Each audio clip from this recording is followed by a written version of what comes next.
Podcasters, ¿cómo están el día de hoy? Ya entrados al año nuevo. Qué emoción, qué padre, qué increíble. Se viene un año increíble para el deporte. Se viene un increíble año para todos ustedes. Y para empezar este increíble capítulo, no me encuentro solo. Me encuentro acompañado de el increíble Ricky, que se va a echar toda la temporada de la Fórmula 1 para ustedes. Va a ver todas las prácticas, va a escuchar todas las radios. Va a echarle un buen de ganas para que ustedes estén enterados. Ricky, te paso el micrófono para que saludes a los podcasters. Y con todo el gusto del mundo, saludar a los queridos podcasters. Y con todo el gusto del mundo voy a echar toda la temporada 2026, nada más porque ustedes lo pidieron, porque si no, no la iba a ver, ni de chiste. Pero muchas cosas emocionantes que se vienen en este año nuevo 2026. Y qué emoción que ya empiece, todavía falta un rato, pero pues ya se la saben. Por mientras tenemos mucho que investigar, mucho de qué hablar, mucha estadística, muchas curiosidades, mucho de todo. Fons, ¿qué les tenemos a los podcasters en este precioso día? Ricky, si algo tenemos en común con un equipo de Fórmula 1 es que tú y yo somos dos, al igual que el número de corredores que hay en un equipo. 2 corredores. Ahora, ningún equipo hace tanto ruido su segundo corredor como lo hace el equipo de Red Bull. El que esté manejando al lado de Max Verstappen está bajo un escrutinio. Todos le están juzgando cada palabra, cada movimiento, hacia dónde voltea a ver, cuántas veces toma agua, qué dice en la radio, de una forma impresionante. Y hoy vamos a hablar de la historia de ese segundo asiento de Red Bull. Que, como bien dice Fons, Max Verstappen es un único en su tipo, único en su especie, en su clase.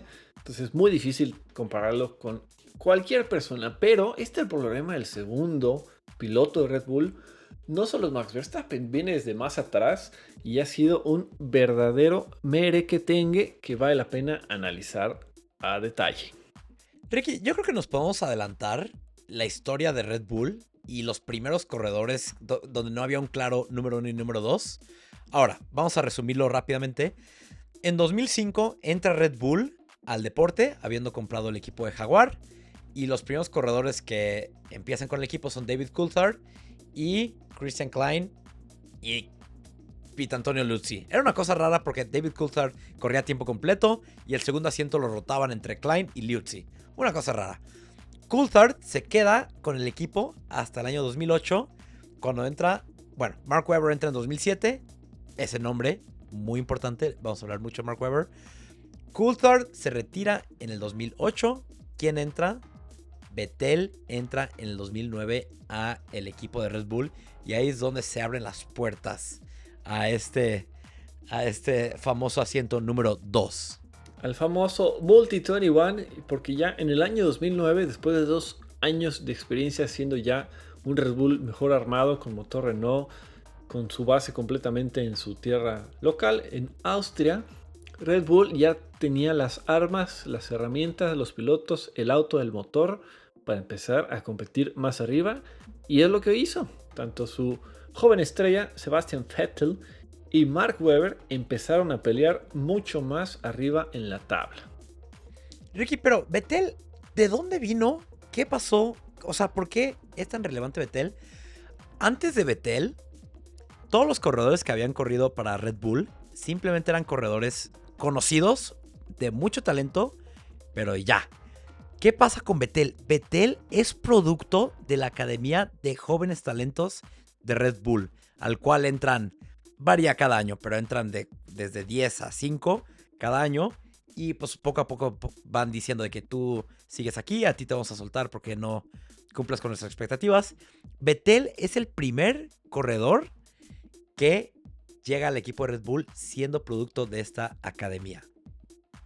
Ya esta escuela muy bien plantada, muy bien estructurada, pues es eso, es un cazatalentos, es una forma de atraer a las futuras promesas, gente que sabe muy bien lo que está haciendo, sabe a quién echarle ojo, cómo analizarlo y cómo empezar a trabajar a cualquier persona que ven que tiene el potencial para explotarlo y obviamente quedárselo a ellos, porque meterle dinero a estos cazatalentos tiene que ser redituable. Si no van a encontrar a nadie que realmente valga la pena, pues nunca va a ser un negocio. Entonces, a fin de cuentas, logran visualizar a un joven alemán con mucho futuro que, vaya que fue un súper éxito, una gran decisión tenerlo en su escuela y subirlo a su equipo número 1. Vettel fue un caso donde confirmaron que esta escuela que tienen funciona. Funciona y funciona muy bien. ¿Qué pasa? En 2009 Vettel entra al equipo de Red Bull y en ese año queda en segundo lugar. 2010 queda en primer lugar. Pero el día de hoy no vamos a hablar tanto del corredor número 1, sino del número 2. ¿Qué pasa? Entra Vettel, inmediatamente se define que Vettel es el corredor número 1, Webber es el número 2. Cualquier pieza para el coche que es una pieza nueva, aerodinámica, primero se le entrega a Vettel, segundo se le entrega a Webber. Webber famosamente dijo, habiendo ganado la carrera de 2010 de Gran Bretaña, gana la carrera y dice en la radio, dice, no estuvo mal para el corredor número 2 del equipo. Esto, mientras que todos sabían que había un 1 y un 2, Red Bull no le gustaba hacerlo público. El hecho de que Webber dijera esto y lo hiciera súper público al mundo, pues ya, no había cómo esconderlo. No me acabo de esconderle y pues es que son, a fin de cuentas, todos los equipos tienen imágenes, sus pilotos representan mucho de la ética, la moral que tiene el equipo, entonces pues obviamente quieren que en la pantalla la carrera se vea que son un equipo, que se quieren, que trabajan juntos y demás, pero sabemos que no es así, a fin de cuentas no siempre se le va a poder hacer lo mejor a los dos, porque a fin de cuentas entre ellos mismos están compitiendo y si los dos tienen el mejor coche, no es la primera vez ni será la última que pasa, que los dos tienen que enfrentar en la pista y muchas veces por el bien común o el bien del equipo tienen que tomar decisiones de a quién apoyar, a quién decirle que sí, a quién decirle que no. Así que McLaren, a ver si nos escuchas por ahí. Exacto, lo vimos este año con McLaren. Este miedo de definir el número 1 y número 2 causó mucha fricción en la pista y mucho drama innecesario. Pero bueno, Mark Webber era un hombre que no le gustaba el drama, era increíble corredor, estuvo a nada de ganar el campeonato en el año 2010. Si no habría sido porque se corrió en esa horrible pista de Abu Dhabi, la pudo haberla ganado definitivamente. De hecho, él y Alonso eran los favoritos, pero porque los dos quedaron atorados atrás de un coche que no pudieron rebasar, el coche de Vitaly Petrov, que Vettel se lleva el campeonato. Y bueno, eso fue lo más cerca que Webber estuvo de ganar. Después de eso, Vettel simplemente mejoraba en habilidades y Webber, no quiero decir que empeoraba, pero se mantenía. Y esto hizo que Webber, para el final de 2013, se retirara no solo del equipo de Red Bull, sino de la Fórmula 1 por completo, aún teniendo un contrato, bueno, no un contrato, una oferta del equipo de Ferrari para correr en 2014. Webber decidió que ya había tenido suficiente drama, ya había tenido suficiente de ser el escudero de alguien más y se iba a ir a correr en las carreras de resistencia. Así es, la verdad, de cierta forma es mala suerte esto de que le haya tocado a alguien como Sebastian Vettel de compañero, porque también Sebastian Vettel fue un fenómeno, fue un fuera de serie que con tan joven, con tan poca edad, tenía un colmillo, una audacia para manejar y le tocó estar en una época divina de Red Bull y Renault, que la verdad inalcanzable, y pudo superar pues no solo a Mark Webber, a pilotos como Fernando Alonso, entre otros que tenían todo para ganar. Y pues de hecho en 2010 Vettel nunca estuvo liderando el campeonato hasta la última vuelta, hasta la última carrera que por fin lo ganó. ¡Pum! De no haberlo liderado en todo el año, ganó. Pero pues sí, Mark Webber se convierte en escudero, en el 2, en la sombra, en el que pues el equipo nunca lo admite, pero ya no había manera en la que alcanzara a Vettel. Y bueno, Webber se retira 2013. 2014 entra otro corredor, también producto de la escuela de la Academia de Juniors de Red Bull, Danny Rick, conocido por muchos por esa sonrisota que tiene. Pero ¿qué pasa en 2014? Viene este gran cambio de los motores. Renault definitivamente la riega. Mercedes domina completamente.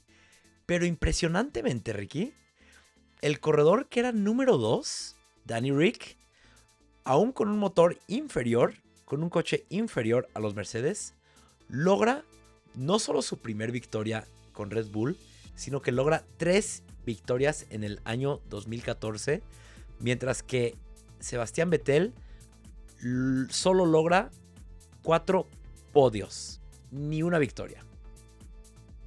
Ni una sola victoria después de haber sido 4 veces campeón del mundo. Llega a máximo, ¿qué fue? ¿Segundo lugar? Sí, segundo lugar y otros tercer lugares por ahí.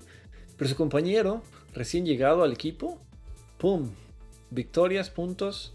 No peleó el campeonato realmente, pero fue el mejor del resto, quitando a los 2 Mercedes. Entonces, pues vaya, sí, fue una grata sorpresa, un gran resultado para él. Y como equipo, después del cambio tan drástico que hubo, también un muy buen resultado.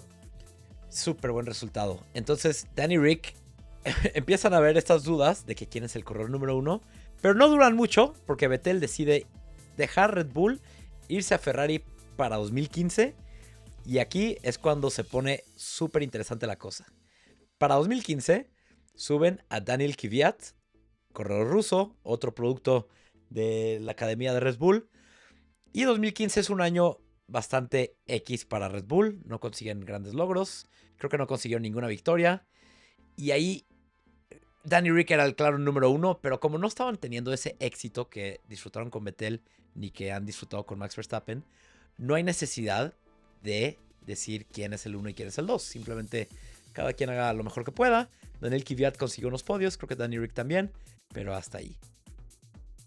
Sí, es algo que, aunque en todos los equipos sí hay un 1 y un 2, muchas veces no lo vamos a notar. Por ejemplo, ahorita, si dijéramos quién es el 1 de Williams entre Albon y Sainz, yo te podría decir que Albon, pero pues Sainz ha hecho 2 podios y como no están en constante pelea entre ellos, no se queda tan marcado. En cambio, entre pilotos como Piastri y Norris, debería estar más marcado, debería haber un lugar a favor, o por ejemplo Mercedes. Russell es el piloto número 1 que lleva ya mucho más tiempo con Mercedes, pero bueno, como bien dice Fons, es un año que pasa medio desapercibido Red Bull, entonces no está esta polémica. En caso contrario, por ejemplo los Mercedes en aquellos años, pues Lewis Hamilton era su piloto 1, pero el piloto 2 no se quiso dejar.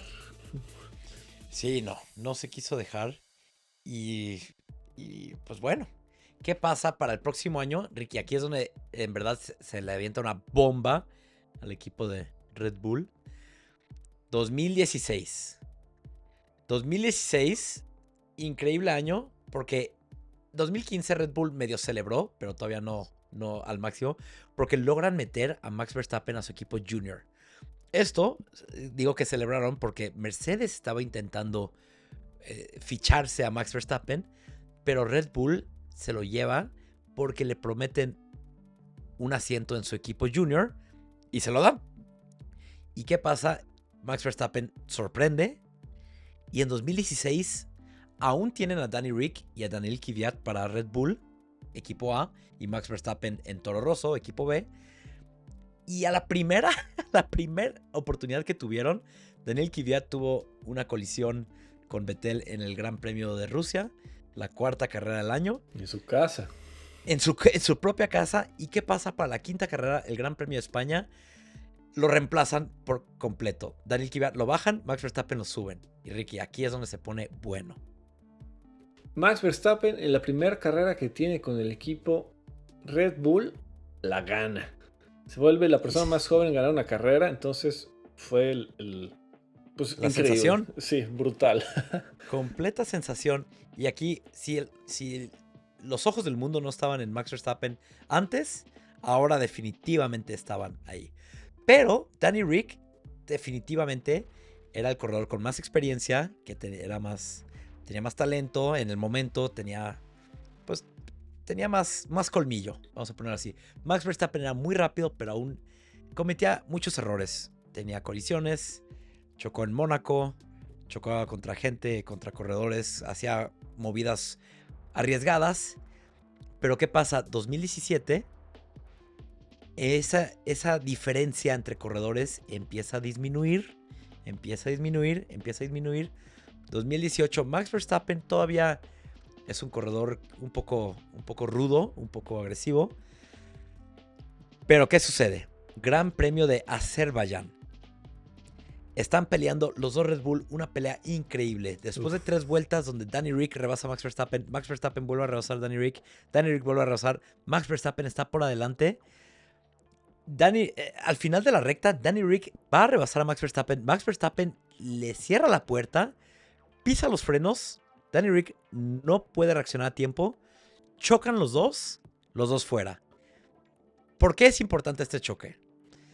Las repercusiones que tuvo Max Verstappen, que según, obviamente, depende a quién le preguntes, según Danny Rick, Max Verstappen tuvo mayor culpa. Los dos tuvieron la culpa, pero Max Verstappen tuvo más a los ojos de Danny Rick y a los míos también, la verdad.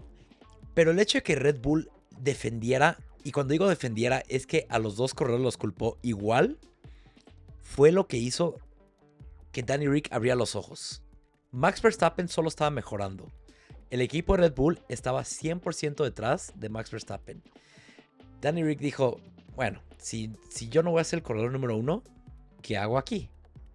¿Qué pasa? Max Verstappen consigue su primer victoria en el año 2018. Danny Rick deja el equipo Red Bull al final del año 2018 para irse a Renault.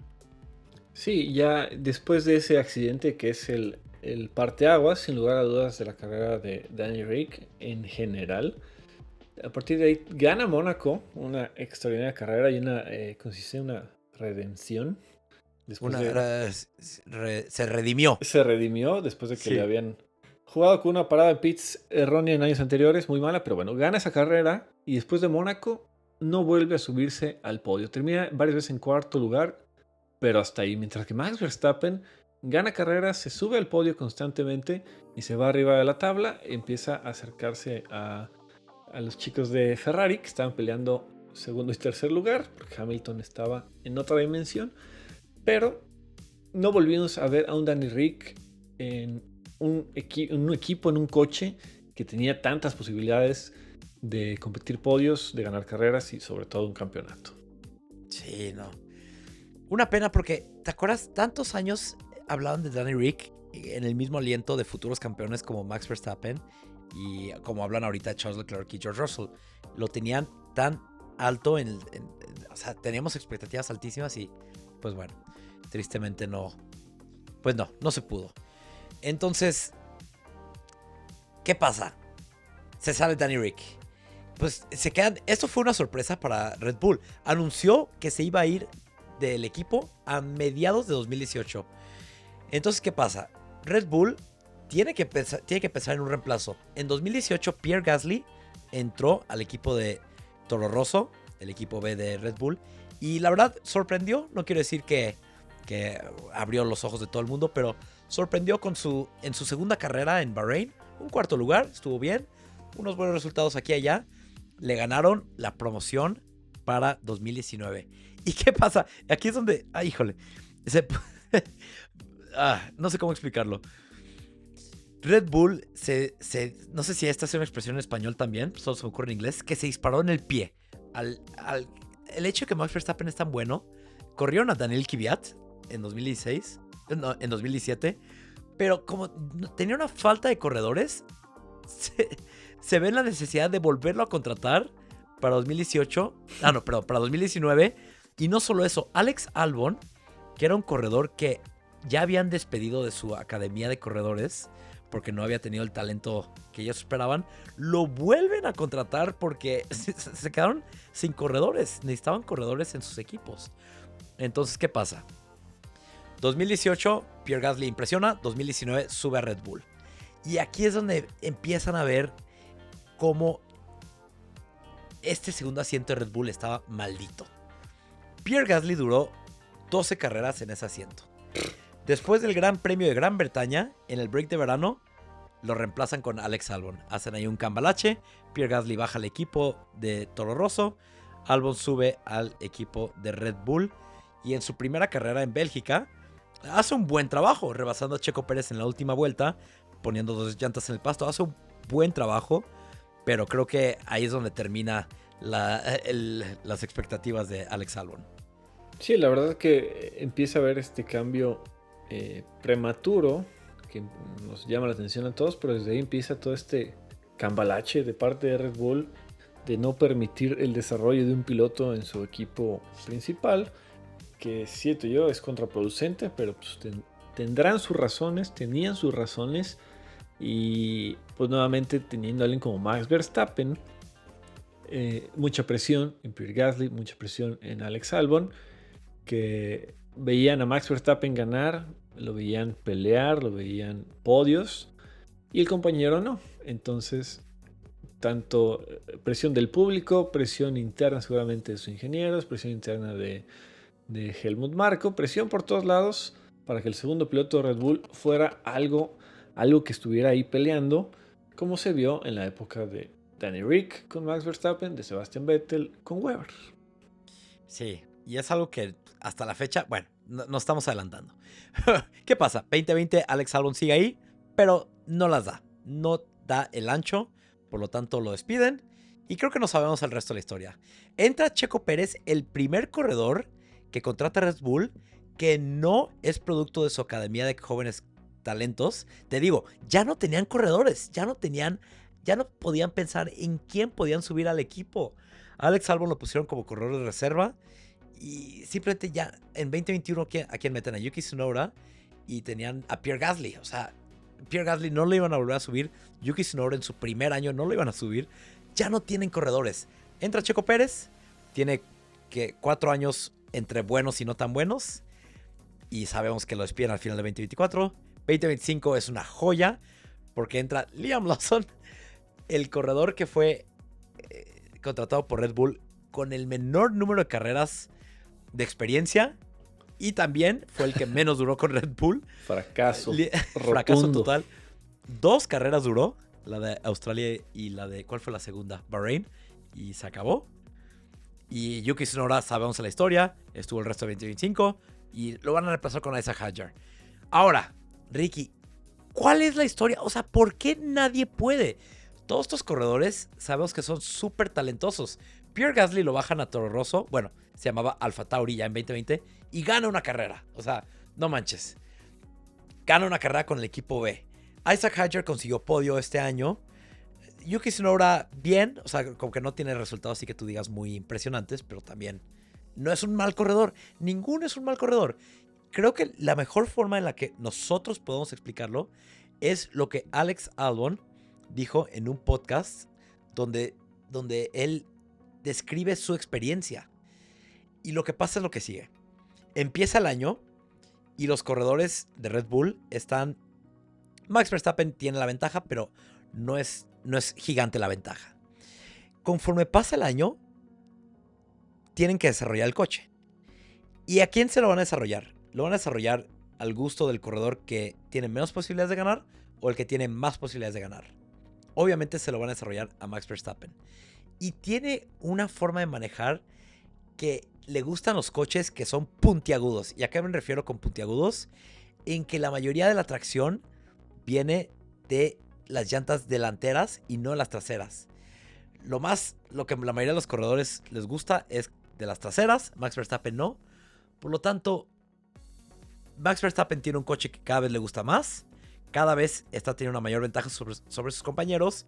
Y sus compañeros, al ver esto, para intentar alcanzarlo, toman un poquito más de riesgo aquí, un poquito más de riesgo acá, que acaba siendo contraproducente. Porque ¿qué pasa cuando tomas una curva un poquito más rápido de lo que el coche la puede tomar?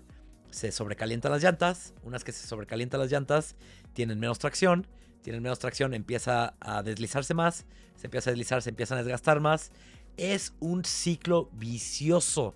Y es algo que todos estos corredores que desde los tiempos de Danny Rick, que no hemos visto a alguien que se le acerque tanto a Max Verstappen, todos estos corredores han sufrido de esto, Ricky. Sí, y aparte, en todo este merequetengue, en todos estos cambios, en toda esta cuestión de vamos a meter a este o a este otro, pues Max Verstappen ha estado ahí, él no ha parado, él ha seguido de cerca con su equipo, con sus ingenieros, con la de Adrian Newey, con todo el mundo, para dar retroalimentación de lo que él ve en la pista, de lo que él siente en la pista. Y como es la persona que da resultados, pues esa es la persona a la que más caso le van a hacer, no a la persona que está tratando y peleando por su vida para ver si pasa de la Q1. Entonces, toda esta retroalimentación, esta forma de trabajar en equipo, pues obviamente se da de que funciona de manera súper efectiva para Max Verstappen, y cualquier persona que no tenga su talento, sus preferencias, sus capacidades, pues va a sufrir de manera considerable. Ya lo vimos. Checo Pérez, con una década de experiencia, tuvo buenos años y después simplemente ya no pudo más. Sí, no pudo. Y ahí te va el dato. Desde que salió Danny Rick, todos los corredores que hemos mencionado que corrieron con Max, Pierre Gasly, Alex Albon, Pérez, Lawson y Tsunoda, al que mejorcito le ha ido, porque seamos honestos, no le fue increíble, pero le fue mejor que a los otros, fue a Pérez en el año 2022, donde solo acababa en promedio, no incluyendo cuando uno no acababa, acababa 9 segundos detrás de Verstappen, en promedio. El peor, obviamente, siendo Lawson, donde acababa más de un minuto, pero bueno, esas son 2 carreras donde le fue fatal. Pero excluyendo a Lawson, Pierre Gasly fue el que peor califica en esta puntuación, donde acaba en promedio 50 segundos atrás de Max Verstappen. Imagínate, 50 segundos, casi el minuto entero, es una eternidad, es un siglo dentro de la Fórmula 1. Y pues bueno, también Red Bull con su escuela, que no es el único equipo que lo hace, pero con su escuela, teniendo ahí tantos pilotos, y pues a la hora de decidir a quién subir, hay pilotos que se le han ido, pilotos súper buenos, que se ve, que ya se ha visto en otros equipos, como Carlos Sainz Jr., que en el 2016 fue compañero de Max Verstappen con Toro Rosso.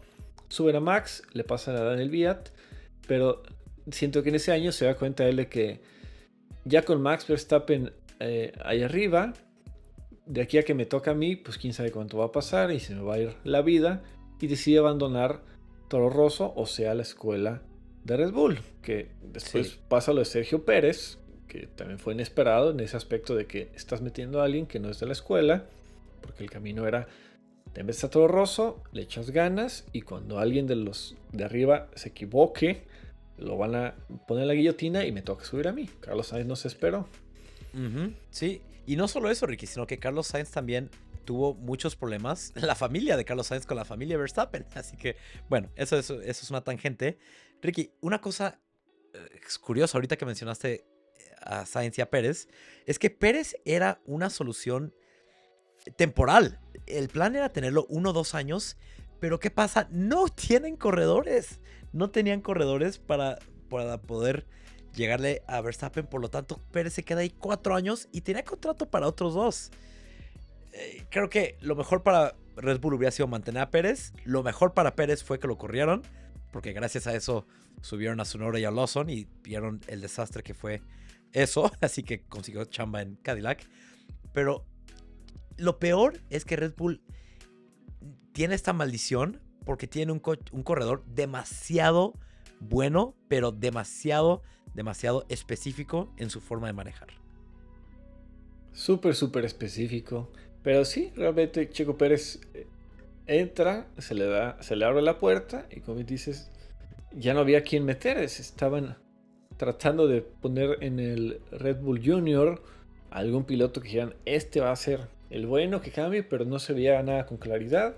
Y Checo Pérez pues logra el 1 y 2 del equipo en el campeonato desde la época de los señores Vettel y Weber, o sea, básicamente desde los inicios. Y pues lo dejan y pues empezó a hacer un trabajo decente hasta que sí, ya de plano, 2024 lo crucifican de más y todos le damos una disculpa, pero sí, pues sí, mientras pasaba eso, siguen teniendo su problema en Red Bull Junior, que no había alguien que dijeras, este está levantando la mano, es el que debemos sí o sí poner en el equipo principal. Ricky, te voy a tener ahí porque nosotros no le debemos una disculpa aquí en el podcast, y pueden regresarse en el tiempo en nuestros capítulos para escuchar que nosotros decíamos que Pérez no era la razón, es el coche. Ahí está, escúchenlo, porque nosotros siempre estuvimos de su lado y ahora todos, menos nosotros, le deben una disculpa. y es que sí, pues todo este tema, toda esta polémica que ha creado Red Bull y su controversia el segundo piloto, pues sí, ha llegado a puntos muy graves, puntos perdidos, posiciones perdidas en los campeonatos y pues grandes oportunidades, porque Max Verstappen, por más monstruo que sea, sin un compañero, como lo vimos en este año, se pone muy muy complicado. Con un Checo Pérez a lo mejor este año le hubiera salido otra vez lo suficiente para llevarse 2 puntos. ¿Quién sabe, verdad? ¿Quién sabe? El hubiera no existe, mata al alma y envenena, pero bueno, en el 2021, que apenas estaba agarrando del Red Bull, logra tener carreras excepcionales en un coche que no conocía y es factor para el campeonato Max Verstappen. Entonces, un segundo piloto que pueda pelear, que pueda subirse a los podios, siempre es un factor tanto como equipo como para su compañero, siendo el piloto 2. Sí, claro. Pero bueno, Ricky, se nos está acabando el tiempo. Algo más que nos falta decirle a los podcasters del asiento maldito de Red Bull. Pues veremos este año 2026. Lo que me tiene esperanzado de que no sea el fin de la vida de Isaac Hayar en la Fórmula 1, pues es que son muchos cambios para 2026, tanto internos en Red Bull, que ha habido a lo largo de estos últimos 2 años, como regulaciones. Entonces puede que no esté todavía acercándose a la guillotina. Esperemos que no sea así y pues ya veremos cómo le va. Ricky, esperamos que este coche, como dices tú, sea más fácil de manejar para no solo Max Verstappen, sino para todos. Para todos, para todos. Así que, pues solo el tiempo lo dirá. Podcasters, aquí estaremos la próxima semana para platicarles más del mundo de la Fórmula 1 en su podcast favorito de la Fórmula 1 de habla hispana, el podcast. Sí, porque Hadjar, más que alcanzar a Max Verstappen, tiene que hacer un buen trabajo. Alcanzar a Max Verstappen es otra cosa completamente diferente. Pero pues ya veremos. Gracias, podcasters, por escucharnos. Síganos en redes. Ya saben, tenemos un link mágico que los lleva a todas las opciones para escucharnos. Hasta la próxima, podcasters. Bye, bye.